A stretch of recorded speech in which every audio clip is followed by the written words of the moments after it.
topic of this video is hypertensive disorders of pregnancy. Hypertension is most common in pregnancy. 1 in 10 pregnant women, they experience this kind of thing. Hypertension के एकदम ज़्यादा episodes.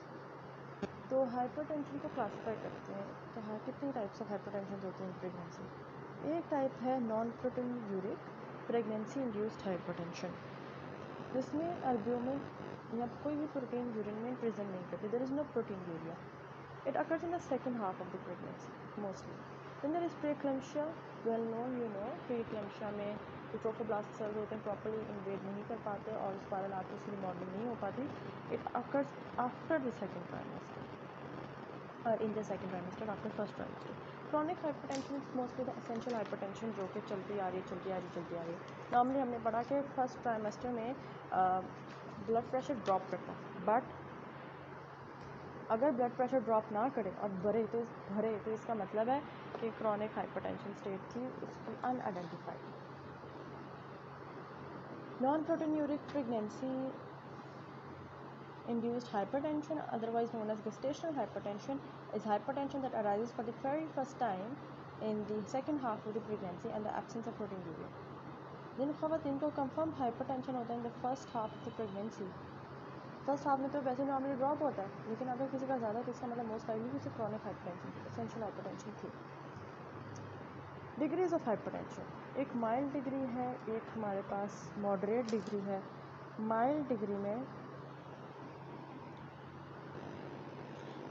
में 140/90 से लेकर 149/99 mm of Hg blood pressure का आता है. Systolic over diastolic, ठीक है. मॉडरेट में 150/100 to 159/109 mmHg क्लासिफाई होता है. और स्वीयर डिग्री ऑफ हाइपरटेंशन जो है उस केस में ग्रेटर देन और इक्वल टू 160 बटा ग्रेटर देन और equal to 110 mm of Hg hypertension. Preeclampsia. What is preeclampsia? Preeclampsia is a state जिसमें we have a triangle of proteinuria की वजह से there will be oedema and there will be hypertension. 2 से 3% of the all pregnancies में होता है. प्री-एक्लेम्पशिया is defined as hypertension. अब hypertension किसके? हाइपरटेंशन एटलीस्ट माइल्ड तो हो, माइल्ड हाइपरटेंशन हो.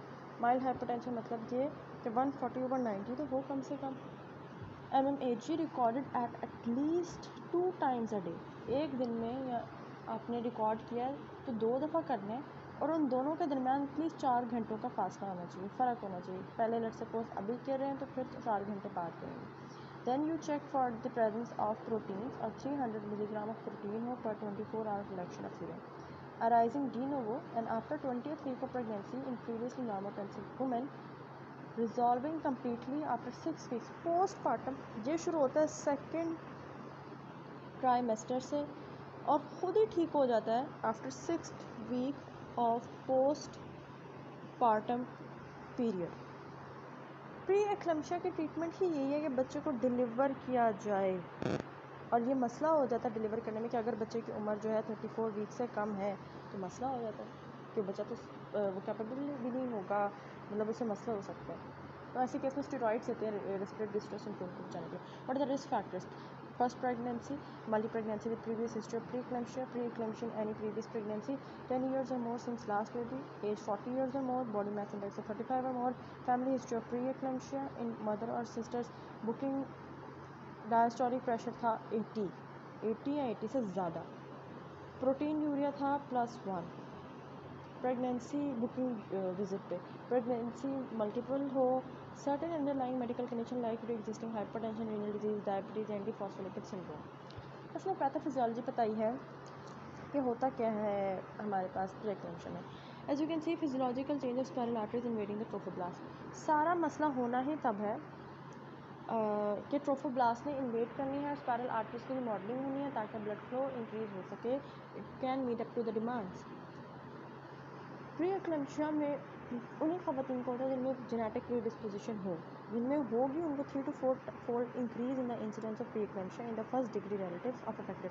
अगर किसी खातून को होती है तो उसके फर्स्ट डिग्री रिलेटिव्स को भी ज़्यादा चांस हैं कि जेनेटिक जैसा प्रीडिस्पोजिशन है कि उसको भी प्री-एक्लेम्पशिक स्टेट होगी। आफ्टर 20 वीक्स या second at 20 weeks after 20 weeks मतलब सेकंड ट्राइमेस्टर में ये हमारे पास प्री एक्लेम्पशिया मैनिफेस्ट करना शुरू कर दी। प्री एक्लेम्पशिया ने मैनिफेस्ट क्यों करना है? Because of the presence of trophoblast. सारा मसला इस ट्रोफोब्लास्ट का। अब वो ट्रोफोब्लास्ट किसी मोलर प्रेगनेंसी में हो या वो ट्रोफोब्लास्ट किसी और जगह एब्डोमिनल प्रेगनेंसीज में, एब्सेंस ऑफ द यूट्रस के केस में, स्टिमुलस है ही सारा ट्रोफोब्लास्ट। स्पाइरल आर्टरीज जो बनती हैं उनके अंदर होता है अंदर एंडोथीलियम और यहाँ पे there will be smooth muscle cells, tunica media.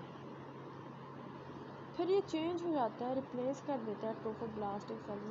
अगर रिप्लेसमेंट स्पाइरल आर्टरीज में एंडोथीलियम जो है वो बाहर की तरफ चली जाती है और देयर इज रिप्लेसमेंट, सारा स्मूथ मसल सेल्स और एंडोथीलियम रिप्लेस हो जाती है विद ट्रोफोब्लास्टिक सेल्स। जैसे कि वहीं पहले एंडोथीलियम स्मूथ मसल सेल्स थे, इसका डायमीटर देखें और फिर जो है replacement of the smooth muscle endothelium with trophoblast. और ये क्यों होता है कि high flow low resistance zone को मेंटेन किया जाए। अब एक ऐसी सिचुएशन जिसमें ट्रोफोब्लास्ट ने इन्वेड नहीं किया। In the first stage the trophoblast invasion is patchy हो invasion in the spiral arteries and retain their muscular walls. जब मस्कुलर वॉल्स रिटेन रहती हैं वो क्या करते हैं, मस्कुलर वॉल्स की एक फ़ायदा ये होता है कि इट रिटेन्स प्रेशर को बढ़ने नहीं देता। This is to prevent the development of high flow, low impedance uteroplacental circulation and it leads to uteroplacental ischemia. Ischemia क्यों? क्योंकि ब्लड फ्लो जितना जाना चाहिए था उतना जा नहीं रहा और मस्कुलर वॉल्स हैं और मस्कुलर वॉल्स जो हैं वो लो रेजिस्टेंस जोन में है और ब्लड की सर्कुलेशन जो है कंप्रोमाइज़ जा रही है, तो it leads to uteroplacental ischaemia. Trophoblast ने पैची इन्वेजन किया। इन द सेकंड स्टेज वहाँ पे ऑक्सीडेटिव एंड इन्फ्लेमेटरी स्ट्रेस हो जाता है and involvement of the secondary mediators leading to endothelial dysfunction. अब एंडोथीलियम जो थी आर्टरीज की, क्योंकि it is line by endothelium, endothelial dysfunction जो है vasospasm, activation of coagulation system, these all things lead to हमारे पास obviously adds on to the placental insufficiency. So as a target cell of disease process, the vascular endothelial cells is ubiquitous. Pre-eclampsia is truly a multisystemic disorder. Cardiovascular system में क्या होता है, जैसे बताया progesterone के effect में सारी vessel जो होते हैं वो उसके एंडोथेलियम डिस्फंक्शन हो जाते हैं, लूज कर जाते हैं। पेरिफेरल वैसोडाइलेशन है, there is a fall of total peripheral resistance भी कम होगी, वैसोडाइलेशन भी होगी despite an increase plasma volume and cardiac rate. The intravascular high pressure and loss of endothelial cell integrity leads to कि high pressure है और endothelial cell की integrity ख़राब हो चुकी है तो एडिमा हो सकता है, वैस्कुलर परमेबिलिटी इंक्रीज होता है and contributes to the formation of generalised oedema. Renal system में क्या होता है, किडनीज में हो जाती है ग्लोमेरुलो एंडोथीलियोसिस और ग्लोमेरुलो एंडोथीलियोसिस की वजह से हमारे पास ग्लोमेरुलर फिल्ट्रेशन में मसला आ जाता है, selective loss of intermediate weight proteins like albumin चली गई and transparent leading to proteinuria. अब प्रोटीन यूरिया जब हो रहा है तो प्लाज्मा ऑन्कोटिक प्रेशर कम हो जाता है, leads to development of oedema.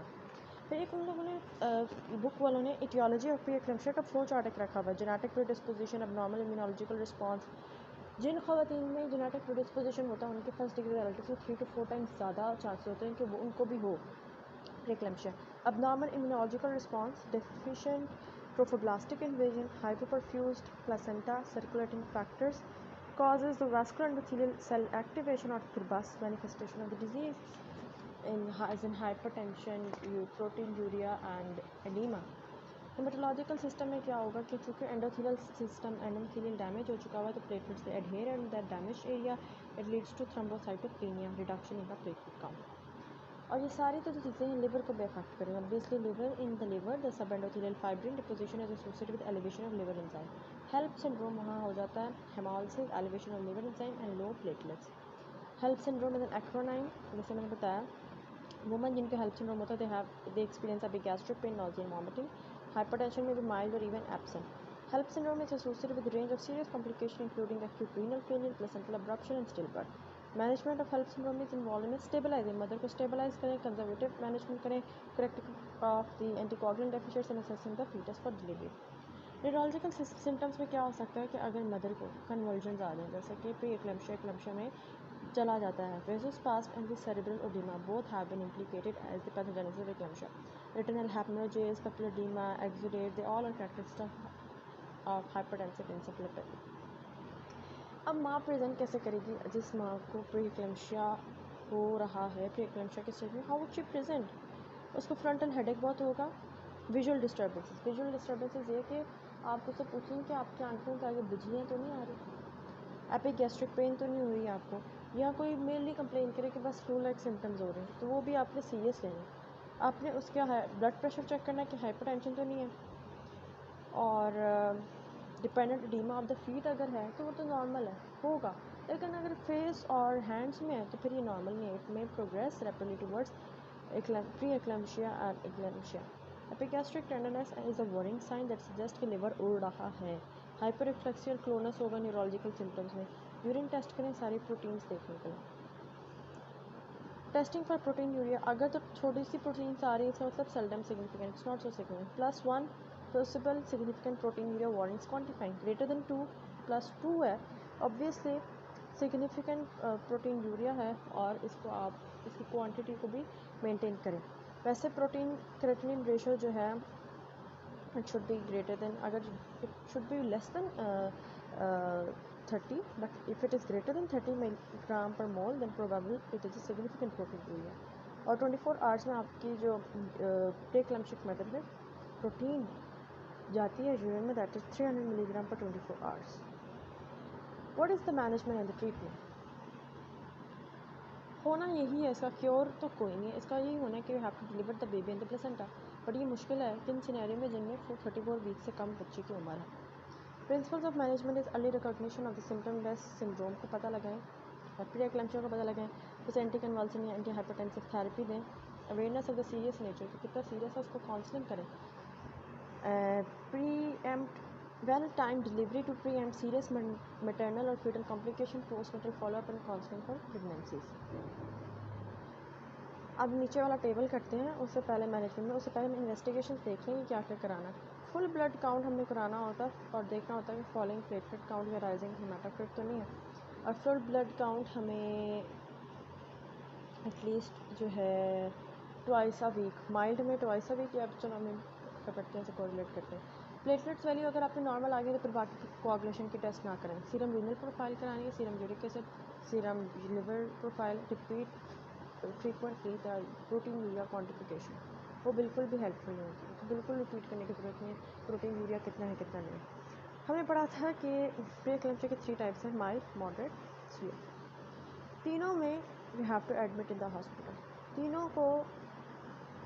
तीनों में से माइल्ड में तो you don't need to treat, but moderate और सीवियर में you need to give oral labetalol, it's the first line of treatment. Diastole को विदिन 80 लेकर आएँ और सिस्टोल को विदिन 150 लेकर आएँ, लिमिट 150/80 लेकर आएँ। We have to measure blood pressure 4 times a day in both the cases। Test for proteinuria अगर आ गया तो ठीक है, लेकिन उसकी क्वांटिटी चेक करने के लिए बार बार रिपीट ना करें। ब्लड टेस्ट वैसे बताया, CBC, kidney test, electrolytes, full blood count, transaminases, bilirubin, uric acid, सारे करने। माइल्ड के केस में ट्वाइस अ वीक, मॉडरेट और सीवियर के केस में thrice a week. How do you treat in such situation, how do you treat hypertension? UK में बता रहा है कि cerebral bleeding secondary to the uncontrolled systolic blood pressure is the commonest cause of death in pre eclamptic females. Cerebral bleeding secondary to uncontrolled systolic blood pressure, मतलब primary systolic blood pressure का rise होना। हाँ, methyl dopa देते हैं जो कि tablet एल्डोमेट के नाम से आती है। It's centrally acting anti hypertensive agent, it is safely record in pregnancy. इसे ऑरली देते हैं। इसको अपना असर दिखाने में 24 घंटे लगते हैं, बट इसका जो साइड इफ़ेक्ट है वो सेडेशन और डिप्रेशन है और बहुत अनप्लेजेंट है। लेबिटोलॉल अल्फा और बीटा ब्लॉकिंग ड्रग है and the first drug of choice in most national guidelines, मतलब नाइस की गाइडलाइंस है, national institute of health and care, first drug of choice है। फिर nifedipine is a calcium channel blocker, it's rapid action होता है onset का. It can however cause severe headache that may mimic worsening disease. Treatment and prevention of eclampsia. What is eclampsia? Eclampsia is the presence of convulsions, tonic-clonic convulsions in women with preeclampsia and the absence of any other identifiable cause. Identifiable cause कहते हैं disease की कुछ पता नहीं चलता. Drug of choice in the eclampsia. Eclampsia के case में है मैग्नीशियम सल्फेट. मैग्नीशियम सल्फेट हमने पढ़ा था प्रीटर्म लेवल में भी, तो प्रिवेंट करती है और eclampsia को भी ये ट्रीट करिए, हम ये पढ़ रहे हैं. And has been shown to reduce the incidence of further जो है convulsions. Screening, there is no, unfortunately there is no test to screen preeclampsia or any single blood biomarker, कोई ऐसा नहीं है. लेकिन हाँ, हम डॉपलर अल्ट्रासाउंड अम्बिलिकल आर्टरी कर सकते हैं. उसके वेव फॉर्म में अगर कोई निच आ जाए या नोच आ जाए, तो इनकम्प्लीट ट्रोफोब्लास्ट रिमॉडलिंग इन स्पाइरल आर्टरीज की वजह से एक नोच आएगी वेव फॉर्म पैटर्न में. That can hint that the patient in the future can lead to can become preeclamptic. Management में बताता है कि ऑब्वियसली डिलीवर करना है, तो डिलीवरी में मसला आ जाएगा अगर बच्चे की एज 34 वीक से पहले है, छोटी है, तो स्टेरॉइड्स दें, particularly intramuscular to the mother to reduce chances of neonatal respiratory distress syndrome. Delivery before time is often by caesarean section. अगर टाइम से पहले डिलीवरी है तो वो caesarean section, because there is particular risk of thromboembolism. और उन्हें प्रोफाइलैक्टिकली subcutaneous heparin दे दें और एंटी थ्रोम्बोएम्बोलिक कॉफिन दे दें. Ergotamine is avoided क्यों in the management of the third stage because it can increase the blood pressure. ये वो होती है ना vasoconstrictive. अच्छा, what is chronic hypertension? Chronic hypertension जो है 90% केस में essential hypertension को ही कहते हैं, क्योंकि उसी की वजह से होती है. It can be idiopathic, it can be essential. Renal artery stenosis की वजह से coarctation of aorta, renal disease, polycystic disease, diabetic nephropathy, chronic glomerulonephritis, nephrotic nephritic syndrome, collagen vascular disease, systemic sclerosis, systemic lupus erythematosus, rheumatoid disease, endocrine disease, phaeochromocytoma, Conn syndrome, Cushing syndrome, diabetes mellitus. तो ये सारे the maternal risk for pre existing hypertension. Maternal risk है pre eclampsia, abruption of placenta, abruptio placenta, heart failure and intracellular hemorrhage. How would you manage? Again, you will give antihypertensive medications, but most of the antihypertensive medications उनको withdraw किया जाता है pregnancy में, because most of them are teratogenic. है कौन से हमारे पास antihypertensive? ACE inhibitors है, angiotensin receptor blocker है, atenolol है, beta 1, they all are teratogenic, तो हम उन्हें नहीं देते. अगर किसी को देना पड़ रहा है एंटीहाइपरटेंसिव मेडिकेशन, तो उसकी डिलीवरी कर देते हैं 39 वीक्स ऑलमोस्ट, वहाँ पे जाके 39 वीक से पहले. What are the risk factors for developing superimposed preeclampsia? Renal disease, maternal age greater than 40, pre-existing diabetes, maternal pregnancy, connective tissue disease, antiphospholipid syndrome, coarctation of aorta, blood pressure is greater than 160/100 mm age in the early pregnancy, and pre-pregnancy BMI is greater than 35, previous preeclampsia, antiphospholipid syndrome. So this is all about this topic. Jazakallah.